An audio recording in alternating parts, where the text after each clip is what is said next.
Hello বন্ধুরা, পৃথিবীর সমস্ত ময়লা আবর্জনা বা ট্রাশ চীন কেন কিনছে? চীনের একটি সিদ্ধান্তে কি পুরো পৃথিবী পাল্টে যেতে পারে? বর্তমান সময়ে পুরো পৃথিবী থেকে চীনের ময়লা আবর্জনা কেনার বিষয়টা নিয়ে খুব আলোচনা হচ্ছে। সত্যি বলতে এটা অনেক বড় একটি প্রশ্ন।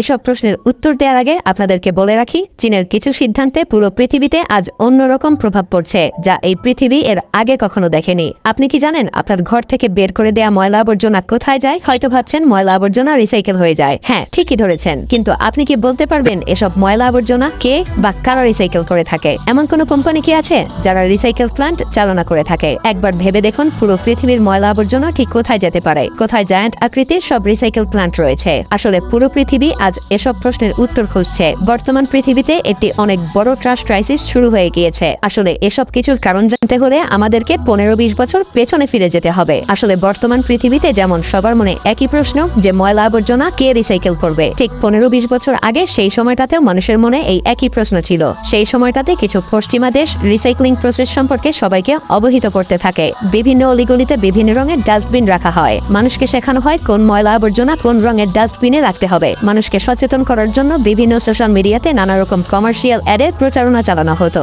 এসব কিছুর পরে যখন বিপুল সংখ্যক ময়লা আবর্জনার স্তূপ জমা হয়ে যায়, তখন এগুলোকে ম্যাটেরিয়াল রিকভারি ফ্যাসিলিটিতে পাঠানো হতো, যেখানে বিভিন্ন কর্মচারী প্লাস্টিক সহ বিভিন্ন ক্ষতিকর পদার্থকে আলাদা করে দিত। এরপর সেই সমস্ত ময়লা আবর্জনা হাইড্রোলিক মেশিনে পাঠানো হতো, আর সে সকল হাইড্রোলিক মেশিন ময়লা আবর্জনাগুলোকে এভাবে বক্সে পরিণত করে দিত। এরপর পৃথিবীর বিভিন্ন ছোট ছোট কোম্পানি সেগুলোকে রিসাইকেল করার জন্য কিনতে শুরু করে। কিন্তু সেই সময় ময়লা আবর্জনার কোনো মূল্য ছিল না। এসব ট্রাশের মূল্য তখনই বেড়ে যায় যখন রিসাইকেল জগতে চীন কদম রাখে। সেই সময়টাতে চীন একটি ম্যানুফ্যাকচারিং হাব বানানোর প্রস্তুতি নিতে শুরু করে। তখন তারা ময়লা আবর্জনাকে বিভিন্ন দেশ থেকে ইম্পোর্ট করতে শুরু করে। সময়ের সাথে সাথে তারা বিলিয়ন বিলিয়ন ডলার এসব ট্রাশের পেছনে খরচ করতে শুরু করে। ইতিমধ্যে চীনের অসংখ্য বিশাল আকৃতির রিসাইকেল প্ল্যান্ট স্থাপন করা হয়ে গিয়েছে, যা পৃথিবীর অন্য কোনো দেশে ছিল না। পৃথিবীর বিভিন্ন দেশ যখন বুঝতে পারে চীন অপ্রয়োজনীয় ময়লা আবর্জনা ক্রয় করছে, তখন সেই সকল দেশ চীনের কাছে সমস্ত ময়লা আবর্জনা বিক্রি করতে শুরু করে, কারণ তারা এর যথেষ্ট মূল্য দিত। অল্প কিছুদিনের মধ্যেই তারা সেই সকল ময়লা আবর্জনা রিসাইকেল করে বিভিন্ন প্রোডাক্ট বানিয়ে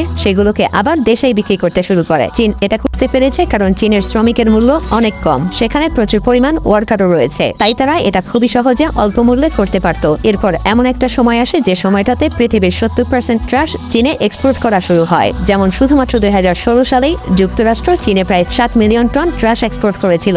রিসাইকেল দুনিয়ায় চীন যেন রাজত্ব করতে শুরু করে। চীন যে জাহাজগুলো দিয়ে বিভিন্ন দেশ থেকে ট্রাশ কিনে আনতো, সে সকল জাহাজ দিয়েই তারা আবার রিসাইকেলকৃত পণ্য বিভিন্ন দেশে বিক্রি করতে শুরু করে। চীন উভয় দিক থেকেই আয় করতে শুরু করে, সেই সাথে নিজেদের প্রোডাক্ট দিয়ে পুরো পৃথিবীর মার্কেট দখল করে ফেলে। চীনের কারণে পশ্চিমা দেশগুলোতে বিভিন্ন রিসাইকেল প্ল্যান্টগুলো বন্ধ হয়ে যায়, কারণ তাদের কাছে বিশাল আকৃতির কোনো প্ল্যান্টই ছিল না। এখন নিশ্চয়ই বুঝতে পারছেন চীন কতটা সহজে পৃথিবীর সমস্ত ট্রাশ নিয়ন্ত্রণ করতে শুরু করে। ঠিক এই সময়ের মধ্যে চাইনিজ এক ফিল্ম ডিরেক্টর লিয়াং এই রিসাইকেল প্ল্যান্টগুলোর উপরে একটি ডকুমেন্টারি ভিডিও তৈরি করে, আর ডকুমেন্টারি ভিডিওটির নাম দেওয়া হয় প্লাস্টিক চায়না। সে তার ডকুমেন্টারিতে রিসাইকেল প্ল্যান্টগুলোর ভেতরের সমস্ত কিছু তুলে ধরে। সেই ডকুমেন্টারিতে ময়লা আবর্জনার স্তূপের উপর একটি ছোট বাচ্চাকেও দেখানো হয়। আসলে এসব বাচ্চা রিসাইক্লিং প্ল্যান্টগুলোতে কাজ করত, যা দেখে পুরো পৃথিবীতে এক অন্যরকম সমালোচনার সৃষ্টি হয়। সেই ডকুমেন্টারি ভিডিওটি বেশ কয়েকটি অ্যাওয়ার্ডও জিতেছিল, কিন্তু পরবর্তীতে চীন সেই ডকুমেন্টারি ভিডিওটিকে ব্যান করে দেয়, কারণ চীন চায় না পুরো পৃথিবীর কাছে তাদের কোনো বদনাম হোক। কিন্তু ততদিনে অনেক বেশি দেরি হয়ে যায়। চীনের রিসাইক্লিং জগতের কারো সত্যগুলো বের হয়ে আসার পরে পৃথিবীর বেশ কিছু দেশ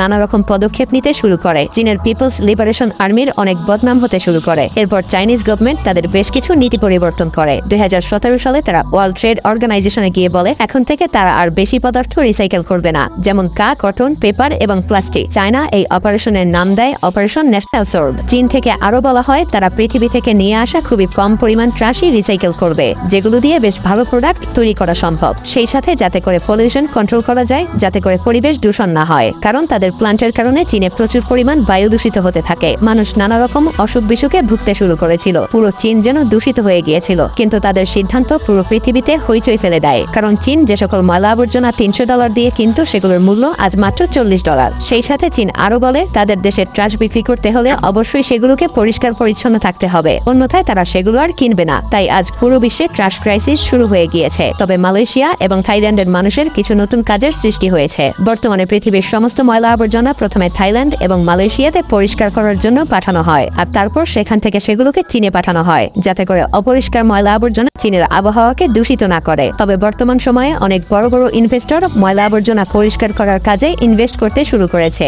তবে পৃথিবী আজ হুমকির মুখে, কারণ এত পরিমাণ ময়লা আবর্জনা জমা হয়ে গিয়েছে যে সেগুলো আর রিসাইকেল করা সম্ভব নয়। বর্তমান সময়ে চীন ছাড়া এগুলো রিসাইকেল করা যেন অসম্ভবই বলা চলে। চীনের উপর পুরোপুরি ডিপেন্ডেন্ট হওয়ার কারণেই পৃথিবীর আজ এই অবস্থা। পুরো পৃথিবীতেই বিশাল আকৃতির রিসাইক্লিং প্ল্যান্টের অভাব। 20 বছর আগে সবার মনে একই প্রশ্নের উদয় হয়েছিল যে ময়লা আবর্জনা কে রিসাইকেল করবে। ঠিক বর্তমানেও সবার মনে সেই একই প্রশ্নের উদয় হয়েছে। আর এই সমস্যা থেকে উত্তরণের জন্য পৃথিবীর অনেক দেশ প্লাস্টিক ব্যান করতে শুরু করেছে, কিন্তু তারপরেও পৃথিবীর অনেক দেশ প্লাস্টিক ব্যবহার করতে বাধ্য হচ্ছে। আবার যে সকল দেশে প্লাস্টিক ব্যান করা হয়েছে সেখানেও সম্পূর্ণভাবে প্লাস্টিক ব্যান করা সম্ভব হচ্ছে না। পৃথিবীর অনেক দেশের জন্য অনেক বড় বড় অপরচুনিটি, কারণ তারা চাইলে 20 বছর আগে চীনের সেই পদক্ষেপের মতো করে একটি পদক্ষেপ নিতে পারে, যা তাদের দেশকে অর্থনৈতিক দিক থেকে অনেক শক্তিশালী করে তুলতে পারে।